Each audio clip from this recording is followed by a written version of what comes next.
The value of truth and trust. The story of Cochise. A value tale by Anne Donegan Johnson. Once upon a time, there lived a little Indian boy named Cochise. Like all children, he loved to have fun. Sometimes he played with his Indian friends. At other times he pretended that the animals were his playmates. He pretended to race with the rabbit and to talk with the vulture. But as Cochise grew older, he learned that he had more to do than dancing and playing. One day Cochise's father called the boy to him. Cochise's father was chief of the Chiricahua Apache tribe in the mountains of Arizona. "My son," the father said, "some day you must take my place as chief. Before that time there are many things I must teach you." The lessons began when Cochise's father taught him to make weapons. "But why do I need weapons?" asked Cochise. "Because you must be a great hunter and warrior if you are to be chief," said his father. "The people must believe you are ready to protect them, and you may have to fight to defend our tribe against enemies who would take away our lands." Cochise learned many things from his father. He learned from his grandfather, too. "To find an animal, you must follow the right path," said the wise old man. "And there is a right path to follow if you wish to be a great chief. Always tell the truth. If you lie, our people won't trust you to lead them. So be truthful. You'll feel better, and you'll be happy." Like most boys and girls, Cochise liked to pretend. One day he pretended that the smoke from the fire was the Great Spirit telling him how to be a wise chief. "Settlers are moving west," the Great Spirit seemed to say. "When you are chief, you can help them understand the ways of our people. Trust them, and you can be friends." Just then the vulture came to perch near Cochise. "I'm not so sure that's a good idea," the vulture seemed to say. "I don't think you should be too trusting." Cochise blinked. Then he laughed, for he knew that the vulture wasn't really talking. Cochise was really hearing his own negative thoughts. Cochise also knew that it wasn't what he thought that would count. It was what he actually did that would be important. The years passed and Cochise became chief. He remembered his grandfather's words, and he was truthful. His people knew they could trust him because he never lied to anyone. There was a great feast when Cochise became chief. The Indian braves danced with joy, and even the vulture fluttered happily in circles. "That's great," said Cochise, seeing the bird. "The vulture is too busy having fun to bother me." Cochise wanted to be a wise leader. He promised himself that he would do everything he could to make his people happy. What do you think he did? He went to the army post nearby, and he talked to the colonel who was in command of the soldiers there. "White settlers are moving onto Apache lands," said Cochise. "You and your men are here to protect them. I have come to tell you that I want peace with the settlers. I, too, want peace, replied the colonel. Good, said Cochise. If my people are allowed to move freely on our ancient lands, we will have no reason to fight with your soldiers. I agree, said the colonel. The colonel and Cochise did try to keep the peace, but the ways of the settlers were too different from the ways of the Indians. The settlers built fences that cut off old Indian hunting trails. This puzzled and annoyed the Indians. Everyone grew nervous and unhappy, and it was harder and harder for the Indians and the settlers to stay out of each other's way. Then something very sad happened. A group of Apaches who were not from Cochise's tribe went on the warpath. They didn't trust the settlers, and they were angry about things the settlers were doing. The Apache attacks made the settlers distrust Indians. They thought all Indians wanted to hurt them. Of course, this wasn't true. Cochise could be trusted to keep the peace. But then a terrible mistake was made. Some Indians raided a ranch and drove off all the rancher's cattle. The rancher thought it was Cochise and his men. He was wrong. Cochise wasn't there. But in fear and anger, the rancher jumped to the wrong conclusion. "I'll go to the army," said the rancher. "The soldiers will help me get even with Cochise." The rancher went to the army post, where a young lieutenant was now in charge. "Cochise and his braves attacked my ranch and stole my cattle," cried the rancher. "They have to be punished." The lieutenant had just arrived at the post and didn't know Cochise. He believed the rancher's story. "I was afraid we couldn't trust the Indians," said the lieutenant. "I'll find a way to take Cochise prisoner." The lieutenant rode to the stage company. "I know you're friendly with Cochise," he said to the station keeper. "Can you go to him and ask him to come to the army post? I want to question him about an attack on a ranch." "Cochise wouldn't attack a ranch," said the station keeper. "Well, the rancher says it was Cochise, so I have to get his side of the story," said the lieutenant slyly. "I'll go and speak with Cochise," said the station keeper. "But I think there's been a mistake. Cochise only wants to build trust between the settlers and the Indians."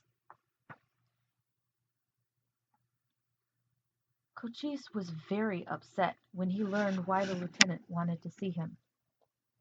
"I said I would keep the peace, and I do not lie," he told the station keeper. Then Cochise frowned. "I don't feel safe going to the army post," he thought, "but I promised to do everything I could to keep the peace.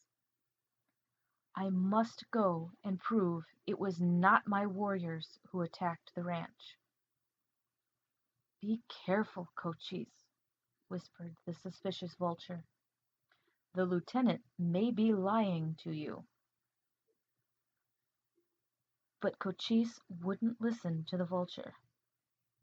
He went to the post with some of his family, and as a sign of peace he went unarmed. As he approached the post he could see a flag of truce. "Good," thought Cochise. "That means I can come and go safely. The soldiers will listen to my side of the story." Do you think the soldiers were going to listen to Cochise? The doubting vulture wasn't so sure. The vulture was right to be fearful. As soon as Cochise and his people entered the camp, they were seized by the soldiers and made prisoners. Cochise was very angry. "My people and I have come here under a flag of truce," he said. "We have been living in peace. We did not attack the ranch.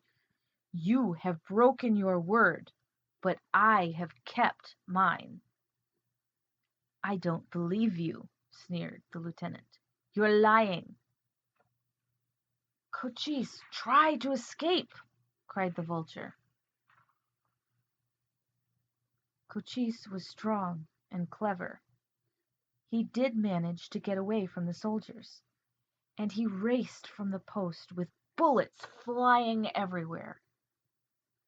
"I told you the soldiers were lying," screamed the vulture. Cochise didn't answer. He ran for his life, not stopping until the soldiers were far behind. And when he did finally stop to catch his breath, he thought of his people who were still back at the army post. They had not been able to get away. Cochise was glad to have escaped, but he wondered what to do about his people. He wondered, too, about the value of truth and trust. "Don't be silly," croaked the vulture. "Look where telling the truth has gotten you. If the settlers and the soldiers lie to you, why shouldn't you lie to them?" Cochise almost believed what the vulture said. But then he remembered the lessons his grandfather had taught him. "I will not lie," Cochise told the vulture. "I know what is right." Cochise went back to his village and gathered his tribe together. "The lieutenant lied to us," he told them. "He has broken his trust. The soldiers took some of us prisoner. I escaped, but the others did not. It is a sad thing that we must do now. The white men at the stage station must be captured and held until our people are returned to us." The Apaches did capture the men at the stage station. Cochise then sent one of his braves to talk to the soldiers about exchanging the prisoners. Would the young lieutenant listen? "No way," he said. "We're going to teach you not to attack ranchers." "But Cochise didn't attack that ranch," said the Indian. "I don't believe you," snapped the lieutenant. "Cochise never lies," said the Indian. "Even when it is difficult to do, he tells the truth. Everyone who knows Cochise trusts him." "Well, I don't know him, and I don't trust him," said the lieutenant. What do you think happens when people don't trust each other? They often end up fighting. When he couldn't get his own people back, Cochise felt he had no choice. He had to fight with the soldiers. And so a terrible war began. As in all wars, people were hurt on both sides. Some died. Many wished there was some way to live in peace again. "If only we could trust the settlers and the soldiers again," thought Cochise sadly. "If only they would trust us. But we can never build trust if while we are fighting." While a war raged between the Indians and the soldiers, a second war started. It was called the Civil War. It was far away, in the eastern part of the United States. Many of the soldiers rode out of Apache territory and went off to that war. Some of Cochise's braves thought they had driven off the soldiers. "Don't be too sure about that, Cochise," warned the vulture. "You have no reason to think that the soldiers won't be back." "Besides," said the vulture, "there are still settlers in the area. Soldiers have probably stayed behind to protect them. Your war is not over, Cochise." Cochise suspected that the vulture was right. But even while the fighting went on, something good happened. A white man named Tom Jeffords found an injured Apache boy one day. Even though he was traveling deep in hostile Indian territory, Tom stopped to help the boy. Tom had fought against the Apaches. He knew he could be in great danger. But he was a good and kind man, and in one way he was different from most other white men. Tom respected the Apaches. He had even learned to speak their language. He did everything he could to make the Indian boy feel better. And even though he knew it would be dangerous for him to go to an Apache village, he promised to take the boy home. And what do you think happened? Tom rode into the Indian village with the boy. He found himself surrounded by angry braves. Tom was worried. He knew the Apaches did not trust the white men. But the little Indian boy called out to his people, "This man saved my life!" The warriors did not know what to do with this white man who had ridden into their village. They began to talk quietly among themselves. "We should take him to Cochise," said one of the Apaches. "Yes," said another. "Let Cochise decide what to do with him." What do you think Cochise did with Tom? First, he questioned the white man. "Why did you come to our village?" he demanded. "Because the boy was injured and helpless," said Tom. "I couldn't just leave him to die."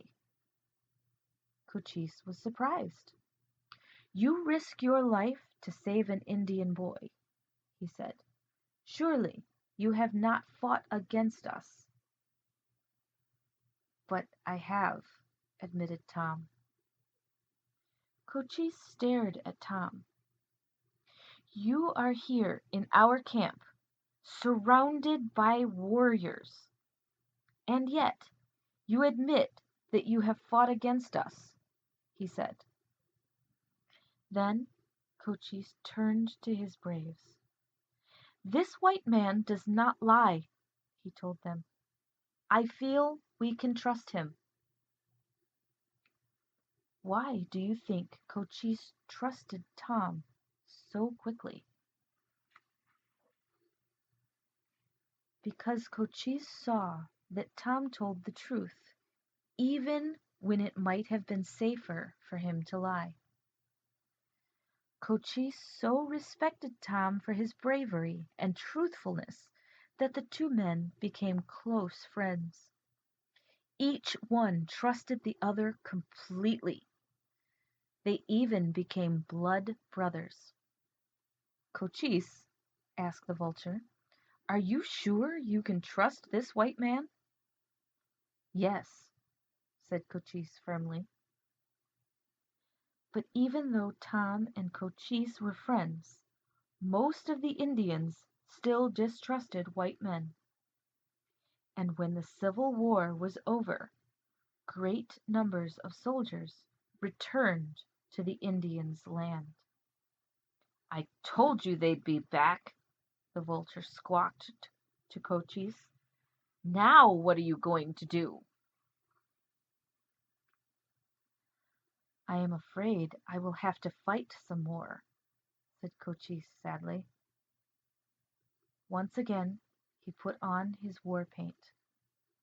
He called his braves together, and they rode out of the Apache village. "Why can't more people be like Tom Jeffords?"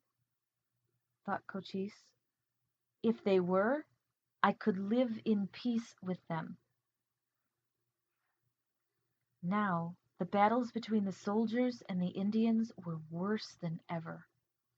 More and more people were hurt or killed. Something had to be done to end the fighting. Far away in Washington, the President of the United States met with a man named General Howard. "Everyone knows that you are completely honest," said President Grant to the general. "This horrible war with the Apaches must be ended. I'm sending you to Arizona. If anyone can make Cochise believe that we truly want peace, you can." "It won't be easy, Mr. President," said General Howard, "but I'll do my best. I'll find a way to reach Cochise and try to make peace." How do you suppose General Howard found Cochise? He asked Tom Jeffords to take word to the Apache chief. "Let Cochise know that we're ready to make peace," said the general. "Ask him to trust me the way he trusts you. Tell him I want to meet with him." "Of course," said Tom, and he hurried to Cochise. When Cochise heard that General Howard was a truthful man, he agreed to meet with him. Cochise and a band of his warriors rode to the Dragoon Mountains to meet with General Howard and his soldiers. "I trust Tom Jeffords," Cochise told General Howard. "He says that you are truthful. I have been waiting to find a white leader who can be trusted. I hope you are that man." General Howard and Cochise agreed to stop fighting while they talked about ending the war. Cochise promised to call the other Apache chiefs together. "We can't have a peace treaty until all the chiefs arrive," said Cochise. "I will wait as long as it takes," said the general. The vulture flew around Cochise. "Can you really trust General Howard?" he asked. "And will the other chiefs really agree to a treaty?"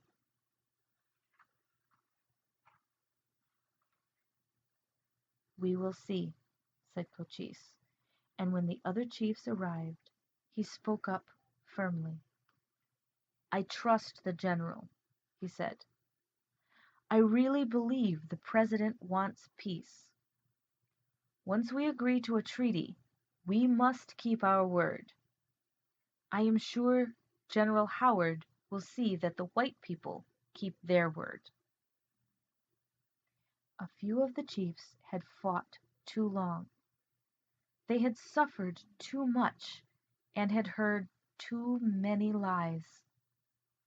They rode away, ready to go on with the war. The rest of the Apaches wanted peace. They agreed to make the treaty. Cochise carried the message to General Howard. "Most of us have agreed," he said. "We want peace." This was what the general had been hoping to hear. "I really believe that the Indians and the white people can learn to live happily together, he said.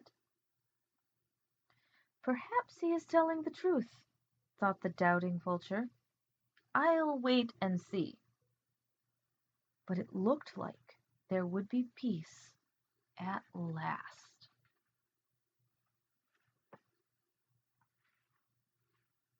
And peace did come.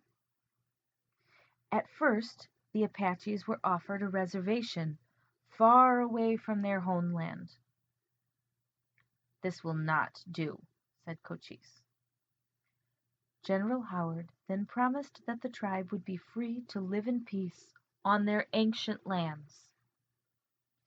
The general also agreed that Tom Jeffords would be the Indian agent for the reservation. Tom spoke the Apache language, and he would help the Indians to live peacefully with the white people. The future looked bright. Life returned to normal. Again, Cochise had time to hunt and fish. This is what happens when people trust one another, he told Tom. Yes, Cochise, Tom agreed. And we'll have peace so long as we all keep our word. If we lie, there will be more fighting, and more people will get hurt. The vulture had certainly seen enough harm caused by distrust and lying. He thought for a moment. Then he said, telling the truth and having people trust you are the best way. I just hope everyone remembers this in the days ahead. Because Cochise and Tom Jeffords always told the truth, they trusted each other, and they were able to bring peace to lots of people. And what about you? Aren't you happier when you tell the truth? Don't you feel better when people trust you because they know you don't lie? Now, you may not be able to end a war, as Cochise did, but you can do something just as important. You can learn the value of telling the truth and can gain the trust of people who know you. Then you can be happier too, just like our truthful friend, Cochise. Historical facts about Cochise. Cochise was one of the most feared and respected Indian leaders in history. He was chief of the Chiricahua Apaches during that tribe's most critical years, when they made their most determined stand against the efforts of the white settlers to deprive them of their homelands. He was born about 1815 in the mountains of southern Arizona. One of a long line of Chiricahua chiefs, Cochise was raised in an ancient tradition of leadership in peace and war.